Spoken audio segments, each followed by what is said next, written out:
नमस्ते साथियों, मैं हूं MC हरवार और आप देख रहे हैं सम्यक यूट्यूब चैनल पर संविधान सीरीज। आज हम संविधान के आर्टिकल 15(4) के बारे में जानने की कोशिश करेंगे। क्या राज्य सरकार धर्म, जाति और मूल वंश के आधार पर किसी भी सामाजिक वर्ग को विशेष सुविधाएं दे सकती है? स्पष्ट है कि नहीं दे सकती। यदि राज्य सरकार किसी को सामाजिक एवं शैक्षणिक दृष्टि से कोई वर्ग यदि पिछड़ेपन की श्रेणी में है तो आर्टिकल 15(4) के अंतर्गत विशेष सुविधाएं प्रदान करते हुए वह सुविधा दे सकती है। आज हम इसी आर्टिकल 15(4) के बारे में समझने की कोशिश करेंगे। संविधान में आर्टिकल 15(4) के मूल पाठ को हम जानने की कोशिश करते हैं, जो इस प्रकार है। नथिंग इन दिस आर्टिकल और in the clause 2 of Article 29 shall prevent the state for making any social provision for the advancement of any socially and educationally backward classes of citizens or for the scheduled caste and the scheduled tribes। अगर हिंदी में अनुवाद में जाने तो आशा यह है कि article 15(4) इस आर्टिकल की या आर्टिकल 29 के क्लॉज 2 की कोई बात राज्य को सामाजिक और शैक्षणिक दृष्टि से पिछड़े हुए नागरिकों को कोई किन्हीं वर्गों की उन्नति के लिए या अनुसूचित जाति जनजाति के लिए कोई विशेष उपबंध करने से निवारित नहीं करेगी। अगर हम सामान्य भाषा में समझें तो इसका आशय यह है कि संविधान के आर्टिकल 15(4) के अंतर्गत राज्य सरकार सामाजिक और शैक्षणिक दृष्टि से पिछड़े हुए नागरिकों के किन्हीं वर्गों की उन्नति के लिए या अनुसूचित जाति और जनजातियों के लिए कोई विशेष उपाय कर सुविधाएं दे सकती है। जब संविधान देश में लागू हुआ था उस समय संविधान में आर्टिकल 15(4) का प्रावधान नहीं था। यह आर्टिकल 15(4) संविधान के प्रथम संशोधन अधिनियम 1951 के द्वारा जोड़ा गया। आर्टिकल 15(4) को विस्तृत रूप से उच्चतम न्यायालय द्वारा 1951 में चंपकम दुराई राजन वर्सेस मद्रास राज्य 1951 में दिए गए फैसले से हम समझने की कोशिश करते हैं। जैसा कि हम जानते हैं कि मद्रास का नाम बदलकर तमिलनाडु 14 जनवरी 1969 को किया गया था। 1951 में मद्रास सरकार ने एक आदेश जारी करके राज्य के मेडिकल और इंजीनियरिंग कॉलेज में विभिन्न जातियों और समुदाय के विद्यार्थियों के लिए कुछ स्थानों का निश्चित अनुपात में निर्धारण किया।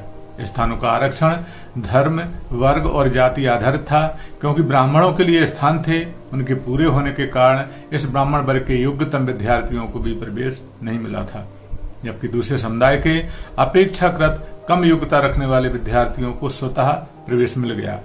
सरकार ने उक्त कानून को इस आधार पर न्याय उचित बताया कि इसका उद्देश्य जनता के सभी वर्गों के लिए सामाजिक न्याय प्रदान करना था, जैसा कि राज्य के नीति निर्देशक तत्वों के आर्टिकल 45 के अंतर्गत अपेक्षित भी है।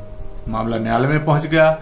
पिटिशनर ने कहा कि मद्रास सरकार का यह आदेश संविधान के आर्टिकल 15 के अंतर्गत दिए गए नागरिकों के मूल अधिकारों का सरासर उल्लंघन है। सुनवाई के उपरांत न्यायालय ने कहा कि राज्य सरकार का दिया गया आदेश वाकई असंवैधानिक है, क्योंकि इसमें किया गया वर्गीकरण धर्म, मूल वंश और जाति के आधार पर किया गया है, विद्यार्थियों की योग्यता के आधार पर नहीं किया गया। राज्य के नीति निर्देशक तत्व नागरिकों के मूल अधिकारों का उल्लंघन नहीं कर सकते। उच्चतम न्यायालय के प्रभाव को दूर करने के लिए प्रथम संविधान संशोधन अधिनियम 1951 द्वारा आर्टिकल 15 में संशोधन किया गया तथा आर्टिकल 15(4) प्रकाश में आया। आर्टिकल 15(4) के अंतर्गत राज्य किन्हीं सामाजिक तथा शैक्षणिक दृष्टि से पिछड़े हुए वर्गों या अनुसूचित जातियों और जनजातियों की उन्नति के लिए विशेष प्रावधान कर सकती है। आर्टिकल 15(4) केवल राज्य को उक्त वर्गों के लिए उपबंध करने के लिए सक्षम बनाता है, न कि उस पर विशेष कार्यों को करने के लिए कोई दायित्व आरोपित कर सकता है। यह राज्य को केवल विवेक शक्ति का प्रदान करता है, अर्थात यदि राज्य उचित समझे तो पिछड़े वर्गों के नागरिकों के लिए विशेष प्रावधान बना सकता है, बशर्ते कि वह विशेष वर्ग सामाजिक और शैक्षणिक दृष्टि से पिछड़ा हुआ हो। आर्टिकल 15(4) एक अपवाद नहीं है, वरन युक्तियुक्त वर्गीकरण करने के लिए यह राज्य को केवल शक्ति प्रदान करता है। यह विवेकीय शक्ति है और इसके प्रयोग करने के लिए कोर्ट में पिटीशन जारी नहीं की जा सकती।